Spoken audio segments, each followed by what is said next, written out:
1장 9절에서 11절입니다.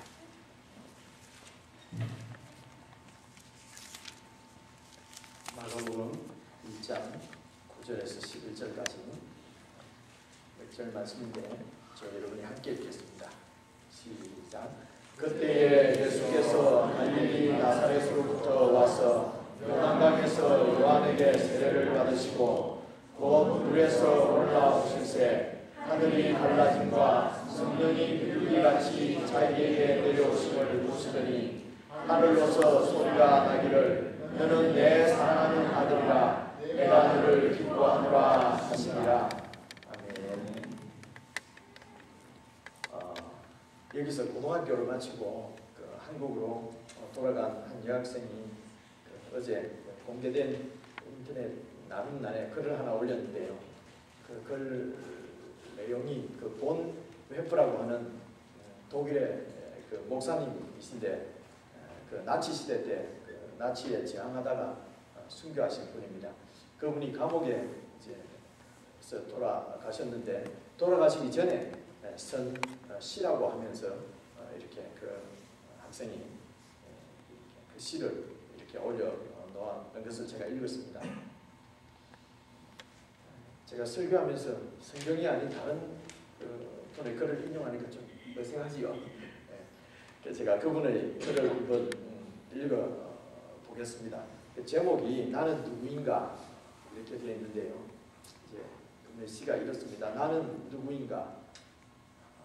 사람들이 종종 말하기를 나는 감방에서 걸어 나올 때 마치 왕이 자기의 성에서 걸어 나오는 듯 침착하고 활기차고 당당하다고 말한다. 나는 누구인가? 사람들이 종종 말하기를 내가 간수에게 말을 건넬 때에 마치 내게 명령하는 권한이라도 있는 듯이 자유롭고 다정하고 분명하게 말한다고 한다. 나는 누구인가? 그들이 또한 말하기를 나는 불행한 날들을 견디면서 마치 승리에 익숙한 자와 같이 평화롭고 미소 지으며 자연스럽다고 한다. 나는 정말 다른 사람들이 말하는 그런 존재인가? 아니면 다만 나 자신이 알고 있는 자에 지나지 않는가? 세상에 갇힌 새처럼 불안하게 뭔가를 칼망하다가 병이 들고 손들이 나의 목을 조르고 있는 듯이 숨가쁘게 몸부림치고 빛깔과 꽃들과 새의 소리를 갈구하며 부드러운 말과 인간적인 친근함을 그리워하고 사소한 모욕에도 분노로 치를 뜨는 그리고 위대한 사건들을 간절히 고대하고 저 멀리 있는 친구들을 그리워하다 힘없이 슬퍼하고 기도하고 생각하고 글 쓰는 일에 지치고 텅 빈 무기력하게 그 모든 것과 이별할 채비를 갖춘 그런 존재. 나는 누구인가? 이것인가 저것인가? 오늘은 이런 인간이고 내일은 다른 인간인가? 아니면 동시에 둘 다인가? 타인 앞에서는 위선자이고 자기 자신 앞에서는 경멸할 수밖에 없는 가련한 약자인가? 나는 누구인가? 이 고독한 물음이 나를 비웃는다. 하지만 내가 누구이든 하나님은 아신다. 내가 그의 것임을. 어떻습니까? 이분은 순교자이거든요. 예수님의 이름을 위해서 자기 목숨을 버린 사람입니다. 그러면서도 자신의 신앙 정체성에 대해서 깊이 고민하는 한 사람의 성도의 모습을 이 시에서 우리가 볼 수가 있습니다. 한 해를 보내고 또 이제 한 해를 맞으면서 우리도 이런 고민을 하지 않습니까?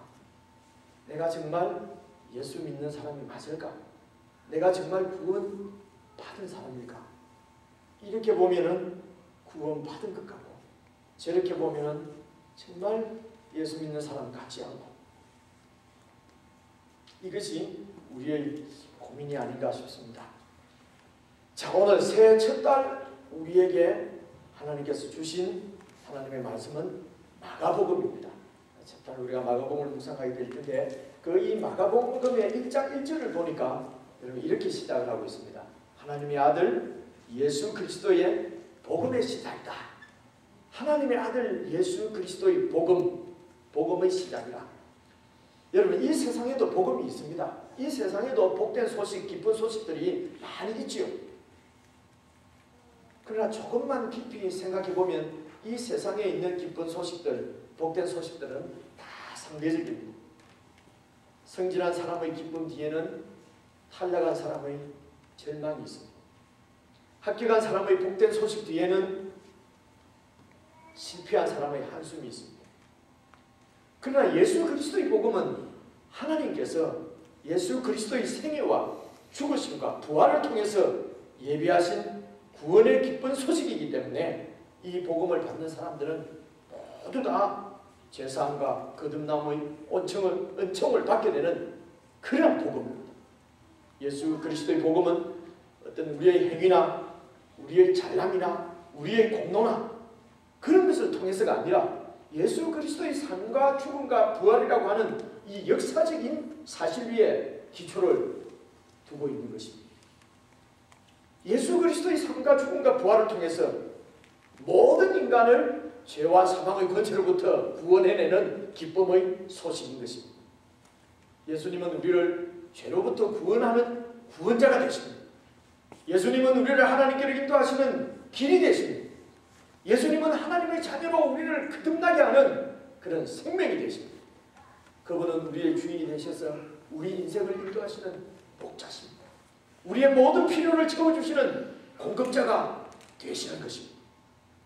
그렇기 때문에 정말 그분 앞에서 겸손하게 나의 죄인됨을 인정하고 예수님을 나의 구원자, 나의 왕으로, 나의 주님으로 영접하고 그분을 믿고 따르는 이들은 그가 누구이든지 간에 그가 어떤 고민을 하고 있든지 간에 하나님은 그런 우리를 하나님의 자녀로 인쳐주신 것입니다. 무엇보다도 예수님은 그 본체가 하나님이십니다.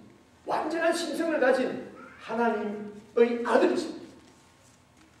하나님의 아들 예수 그리스도께서 그분의 죽으심을 통해서 그분의 부활을 통해서 우리에게 베풀어 주신 구원의 은총이 바로 예수 그리스도의 복음입니다.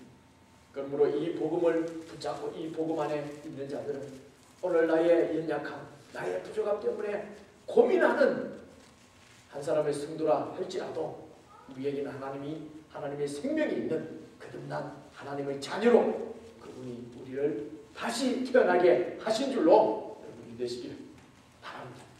이 예수님께서 오늘 우리가 함께 읽은 본문 말씀, 구절 말씀을 보니까 다시 한번 보시겠습니다. 그때에 여러분들이 좀 읽어주시죠. 시작.